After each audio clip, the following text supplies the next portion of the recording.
আজকে EPC 4 semester 4-এর জন্য যোগ শিক্ষা শুরু করছি। যোগ মানে যোগ ব্যায়াম, এটাই আমরা সাধারণত বুঝি, কিন্তু যোগ শব্দটা এসেছে সংস্কৃত যুজ, ওয়াই-ইউ-জে এই শব্দ থেকে। এটার অর্থ হচ্ছে সংযোগ সাধন করা, অর্থাৎ যুক্ত করা, যোগ করা।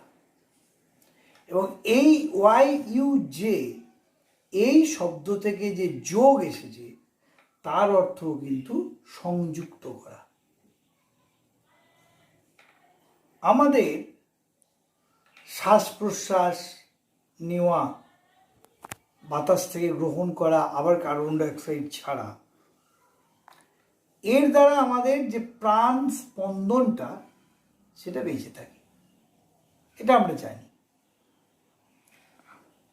শরীর এবং মনকে সংযুক্ত করার জন্য এই শ্বাস প্রশ্বাসের অত্যন্ত গুরুত্ব আছে। এই শ্বাস প্রশ্বাসের মাধ্যমে আমরা আমাদের পঞ্চ ইন্দ্রিয়কে একীভূত করি।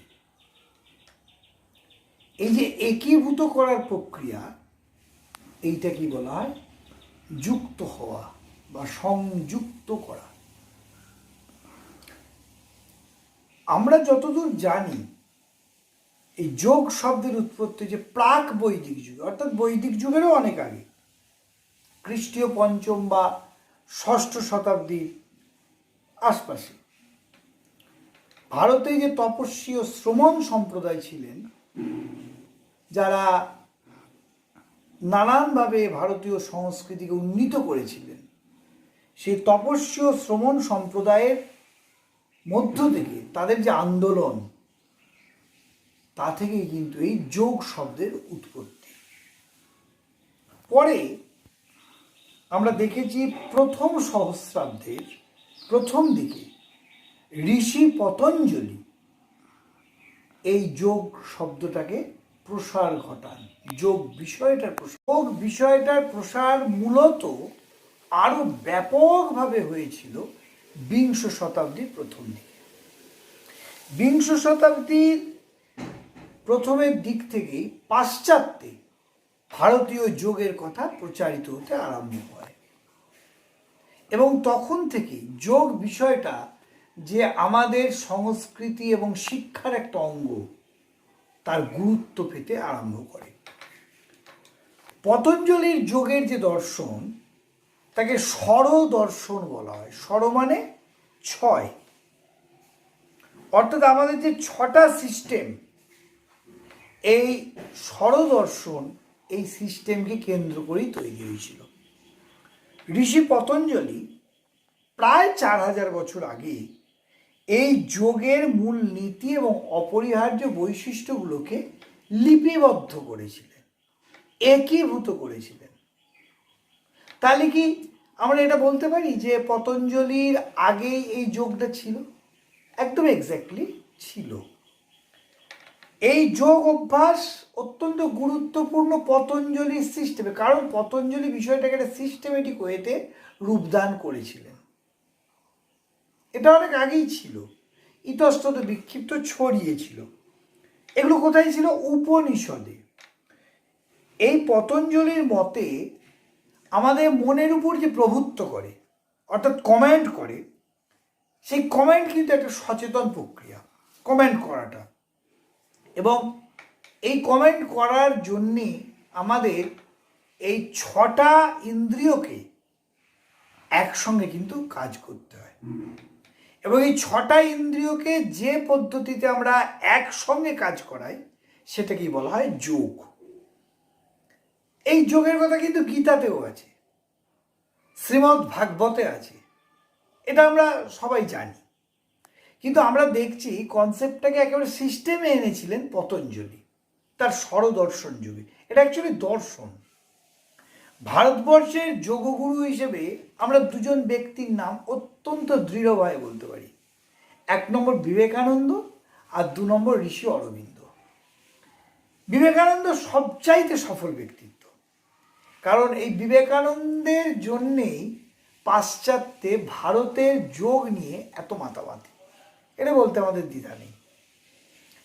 8-এর দশকে যোগের অভ্যাস একটা ব্যায়ামের মাধ্যমে প্রকাশিত হতো। আমরা এখনো দেখেছি যোগ মানে কি যোগ ব্যায়াম, না তা কিন্তু না। আমি আবারও বলছি, যোগ মানে আমাদের সমস্ত ইন্দ্রিয়কে সংযুক্ত করে তার কাজ করা, এটা কি বলা হয় যোগ। আমরা যোগের মাধ্যমে আমাদের উইলিং ফোর্সকে বৃদ্ধি করি। দেখবেন অত্যন্ত দুর্বল কোনো ব্যক্তি, শরীরে পেশি নেই, 6 প্যাক নেই তথাকথিত, অথচ তার মানসিকতা এত দৃঢ় যে তার দ্বারা সব কিছু হয়। অত্যন্ত অসুস্থ প্রতিবন্ধী একজন মানুষ, আমরা মাসাদুর রহমান বৈদ্যের কথা বলতেই পারি, তার হাঁটু থেকে 2 পা ছিল না, অথচ তিনি সমুদ্রে সাঁতার কেটে বা বিভিন্ন সাঁতারে কোন পদকটা না জয় করেছিলেন। অর্থাৎ তার মনের যে জোর, তার 6টা ইন্দ্রিয়ের যে একীভূত করে টার্গেটে পৌঁছানোর ক্ষমতাটা আর 5 জনের চেয়ে অনেক বেশি ছিল। এই যোগটাই হচ্ছে মানুষকে এগিয়ে নিয়ে যাওয়ার একটা পথ। অর্থাৎ তোমার মানসিক শক্তিকে তীব্র করে তোলো, দৃঢ় ভিত্তির উপর প্রতিষ্ঠা করো, এটাই যোগের মূল কথা। এটাই কিন্তু যোগ দর্শন। বিবেকানন্দ বলেছিলেন, it is a means of comprising one's evolution into a single life or a few months or even a few hours of one's bodily existence. বেশিক্ষণ না, খুব অল্প সময়, কিছুদিন যাবৎ নিজের মনের দৃঢ়তাকে তৈরি করো, ঠিক লক্ষ্যে পৌঁছতে পারবে। ভারতীয় ঐতিহ্যকে আমরা এই যোগে, ভারতীয় ঐতিহ্যতে যোগটাকে একটা ধ্যানমগ্ন ব্যায়াম বলে মনে করতে পারি। স্থিতধী হয়ে শান্ত মনে একাগ্র চিত্তে যদি আমরা কিছু ভাবি, দেখবেন আমরা সেই অভীষ্ট লক্ষ্যে পৌঁছতে পারি। এটাই কিন্তু যোগ। অর্থাৎ তাহলে যোগব্যায়ামের সংজ্ঞা যদি আমরা বলি ডেফিনেশন, তাহলে সংজ্ঞা বলতে আমরা এটা বলতে পারি যে মানসিক অবস্থার নিয়ন্ত্রণ এবং মনের ভারসাম্য বা স্থিরতা যে পদ্ধতিতে অর্জিত হয় সেটাই যোগ। মানসিক অবস্থার নিয়ন্ত্রণ এবং মনের ভারসাম্য বা স্থিরতা যে পদ্ধতিতে আমরা অর্জন করতে পারি সেটাই যোগ। যোগ সম্পর্কে অনেক ভুল ধারণা আছে, মিসকনসেপ্টস। বর্তমানে যোগ এতটাই ব্যাপ্ত যে এটা আসলে কি এটা বোঝানো যায় না, কিন্তু এটা কি নয় সেটা বোঝানো অনেক সহজ। দেখবেন বিভিন্ন জায়গায় যোগ প্রতিযোগিতা, অত্যন্ত উৎসাহ নিয়ে গেলাম, গিয়ে দেখলাম 6 প্যাক দেখাচ্ছে, ভারোত্তোলন হচ্ছে, ব্যায়াম হচ্ছে, সেটা যোগ? নো, দ্যাট ইজ নট যোগ। সেগুলো সৌন্দর্য প্রতিযোগিতার অঙ্গ, সেটা কিন্তু যোগ নয়। তাহলে যোগ কি? এবং এগুলো যোগ প্রদর্শনের ক্ষেত্র নয়। যোগ হলো সেইটা যেটা আমাদের সমস্ত ইন্দ্রিয়গুলোকে একত্রিত করতে পারে। বললাম না, একজন রুগ্ন মানুষও যোগী হতে পারেন, 6 প্যাক না হলেও তিনি যোগী হতে পারেন। আমরা দেখেছি সার্কাস, মাটি খুঁড়ে একজনকে প্রবেশ করিয়ে দেওয়া হলো, সে ভেতরে রইল, তারপর মাটি চাপা দিয়ে দেওয়া হলো, 2 দিন বাদে সে মাটির তলা থেকে বার করা হলো, তার কিছুই হয়নি, তিনি মারাও যাননি। এটা কিভাবে সম্ভব হলো? এটা এক ধরনের পদ্ধতি যার দ্বারা নিজের মনকে নিয়ন্ত্রণ করা হয়। তিনি যোগী পুরুষ নন, কিন্তু যোগ সাধনাটা করতে পারেন। তার 5টা ইন্দ্রিয়কে বা 6টা 10 ইন্দ্রিয়কে একীভূত করে তিনি তার অভীষ্ট লক্ষ্যে পৌঁছাচ্ছেন। এটাই হলো যোগ। দেখবেন তীব্র শীত, তুষার আবৃত পাহাড়ের চূড়াতেও কিন্তু সন্ন্যাসীরা খালি গায়ে বসে থাকে, সেটাও একটা যোগ। যোগ হলো আমাদের সমস্ত ইন্দ্রিয়কে একীভূত করে অভীষ্ট লক্ষ্যে পৌঁছানোর একটা পন্থা। এবার যোগের ভিত্তি। ভারতবর্ষে যোগের ভিত্তি হচ্ছে আধ্যাত্মিকতা। অর্থাৎ আমাদের ভারতবর্ষ মূলত দাঁড়িয়ে আছে কিন্তু বেদের দর্শন, বেদের দর্শনের উপরে।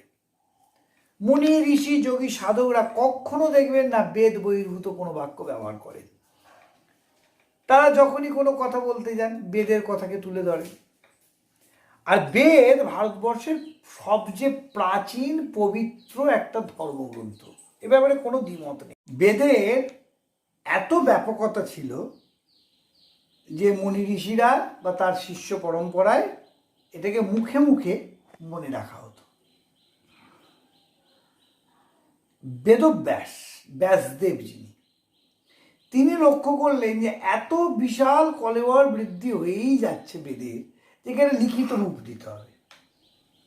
তখন তিনি বেদের লিখিত রূপ দিলেন, ঋক, সাম, যজু, অথর্ব। এবার আসি ঋগ্বেদ। ঋগ্বেদ কাকে বলে? ঋক মানে হচ্ছে, সংস্কৃতে ঋক শব্দটার অর্থ হচ্ছে প্রশংসা, আর বেদ মানে হচ্ছে জ্ঞান। অর্থাৎ যে শাস্ত্র গ্রন্থতে ঈশ্বরের প্রশংসা সূচক স্তবগান জ্ঞান হিসেবে দেয়া আছে, সেটা হলো ঋগ্বেদ। এই ঋগ্বেদে বিরাট ব্যাপ্তি, কল্পনার বাইরে। ঋক, সাম, যজু, অথর্ব, এই চারটে বেদই কিন্তু ভীষণভাবে আমরা দেখেছি ভারতবর্ষের একটা শ্রেষ্ঠ গ্রন্থ হিসেবে পরিগণিত হয়েছে।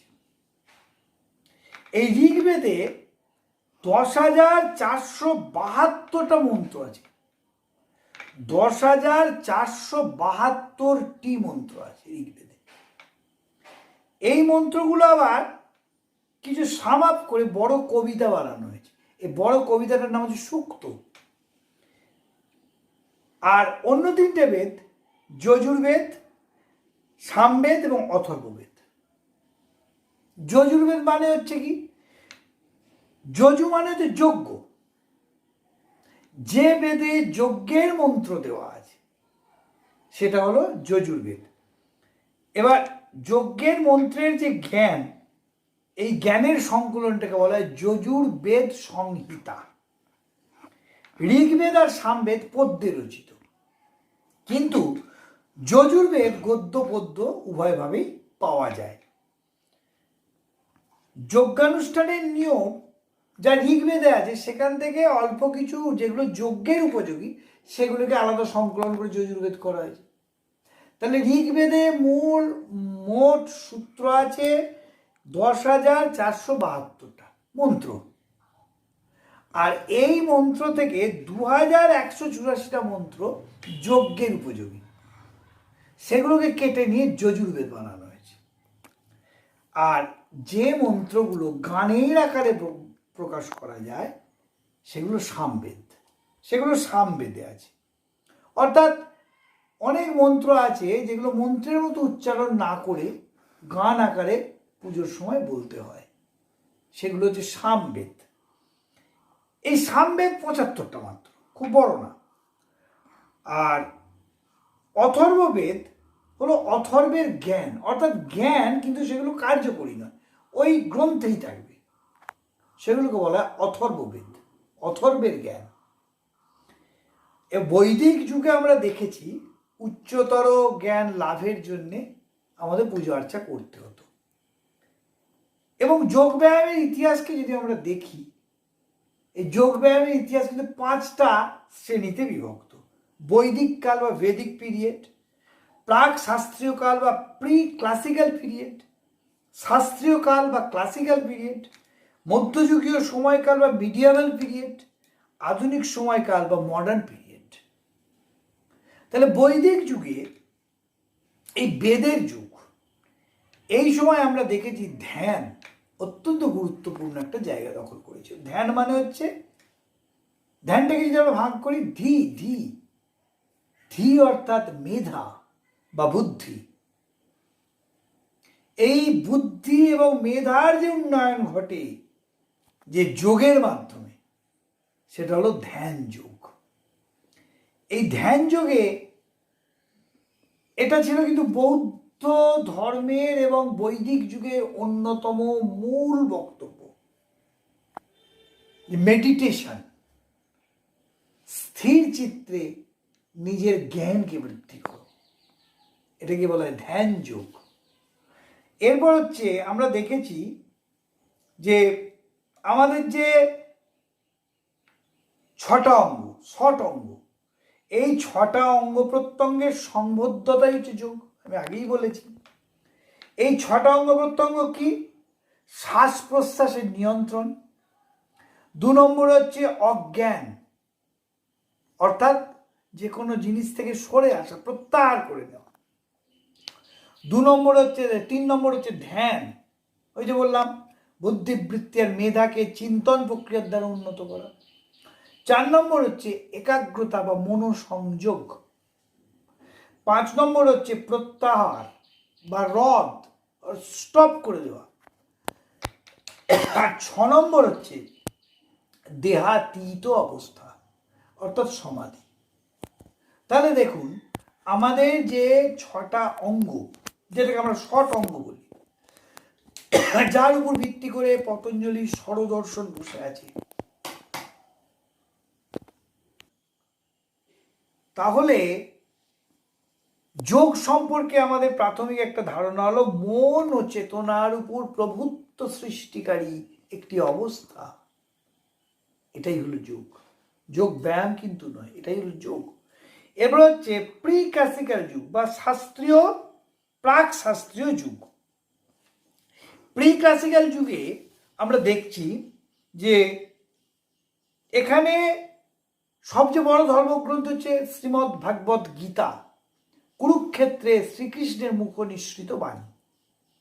এটা সবচেয়ে বড় গ্রন্থ।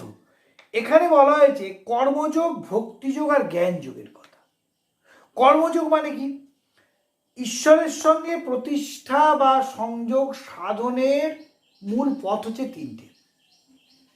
কর্মের মাধ্যমে, নিজের কর্মের দ্বারা মনোসংযোগ বৃদ্ধি করো, তাহলে তুমি ঈশ্বরকে পাবে। নিজের কর্মের দ্বারা মানে হচ্ছে যে নিখুঁত কর্মের মাধ্যমে। ভক্তিযোগ, নিখুঁত ভক্তির মাধ্যমে, শ্রদ্ধা, অন্যকে সম্মান জানানো, এর মধ্য দিয়ে। আর জ্ঞান যোগ, প্রকৃত জ্ঞান উপলব্ধির মাধ্যমে। এই 3টে চরম উপলব্ধি যদি তোমার হয়, তাহলে তোমার ইন্দ্রিয় বা তোমার মেধা একাগ্রচিত্তে অভীষ্ট লক্ষ্যের দিকে পৌঁছে যাবে। তাহলে ঘরে বসে পুজো করলে কিন্তু যোগ হবে না। কর্মের মধ্যে দিয়ে, অন্যকে সম্মান দানের মধ্য দিয়ে, আর প্রকৃত সত্য জ্ঞান উপলব্ধির মধ্যে দিয়ে। তাহলে যোগের এটা হলো দ্বিতীয় স্টেজ, প্রাক শাস্ত্রীয় যুগ। এবার 3 নম্বর হচ্ছে শাস্ত্রীয় যুগ, ক্লাসিক্যাল পিরিয়ড। এই শাস্ত্রীয় যুগে আমরা দেখছি পতঞ্জলির যোগ দর্শন। সেখানে 196টি সূত্র বা বাণী আছে, আর সেখানে প্রতিটি অঙ্গ প্রত্যঙ্গের বর্ণনার দ্বারা মানব জীবনের লক্ষ্য, জন্ম মৃত্যু দুর্দশা থেকে মুক্তি লাভের পথ বলা আছে। তিনি আমাদের 8টা গুণ বা 8টা পথের কথা বলেছিলেন, যেটা বুদ্ধদেব বলেছিলেন অষ্টাঙ্গিক মার্গের কথা। সবই সত্যের উপর প্রতিষ্ঠিত। সৎ কথা বলা, সৎ চিন্তা করা, সৎ পরামর্শ দেয়া, সৎ বুদ্ধি দেয়া, সৎ জীবন যাপন অর্জন করা, এগুলো আমরা সবাই জানি অষ্টাঙ্গিক মার্গ। এই শাস্ত্রীয় যুগে এই 8টা মার্গের কথা বলা হয়েছে। এই 8টা মার্গ যারা মেনে চলবেন, তাদের কাছে জীবনে শান্তি প্রতিষ্ঠা হবেই হবে। এরপরে মধ্যযুগে আমরা দেখেছি যে মানুষের মানসিকতাকে, বুদ্ধিকে একটি বিন্দুতে স্থিত করতে হবে ধ্যানের মাধ্যমে। বৌদ্ধ ধর্মের প্রভাব কমে গেছে, তখন অনেকটাই স্তীমিত, এবং মৎস্যেন্দ্রনাথ আর গোরক্ষনাথের মতো কিছু মহান যোগী পৃথিবীতে আবির্ভূত হয়েছেন এই সময়। এবং তারা শরীরকে শুদ্ধ করার পথ বাতলে দিচ্ছেন। এই সময় হঠযোগ আবির্ভূত হয়েছিল। এবং সেই হঠযোগ বলতে কি, গুরু গোরক্ষনাথ ছিলেন নাথ সম্প্রদায়ের প্রতিষ্ঠাতা। নাথ সম্প্রদায়ের যে 9টি নাথ এবং 84 সিদ্ধ, এরা হলো মানুষের একটা অবস্থা মাত্র।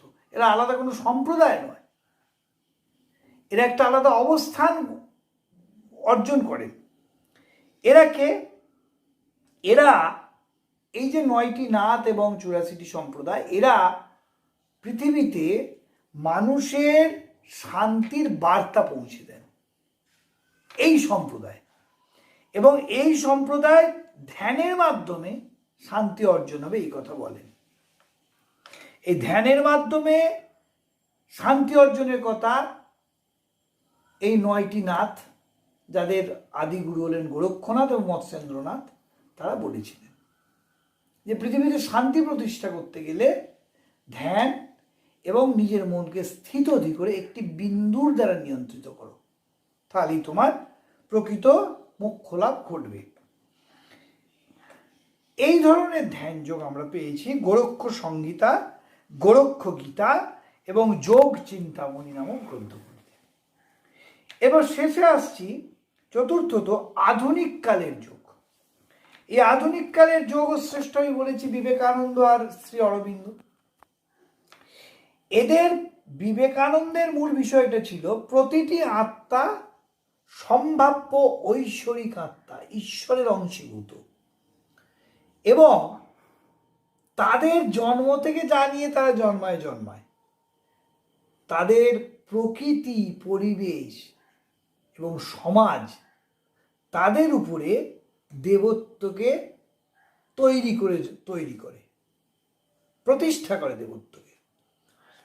তাহলে কর্মযোগ, ভক্তিযোগ, রাজযোগ এবং জ্ঞান যোগ, এই যোগের মাধ্যমে অভীষ্ট লক্ষ্যে পৌঁছানো যায়।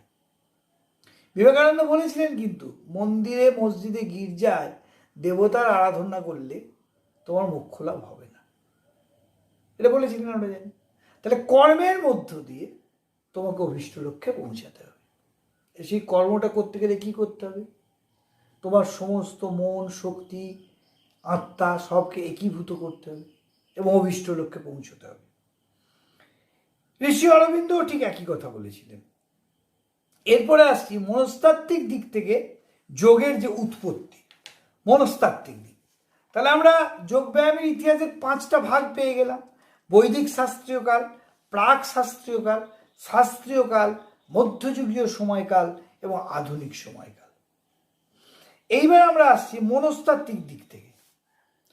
বহু মানসিক কারণ আছে যা যোগের উৎপত্তির ক্ষেত্রে বিশেষ অবদান রাখে।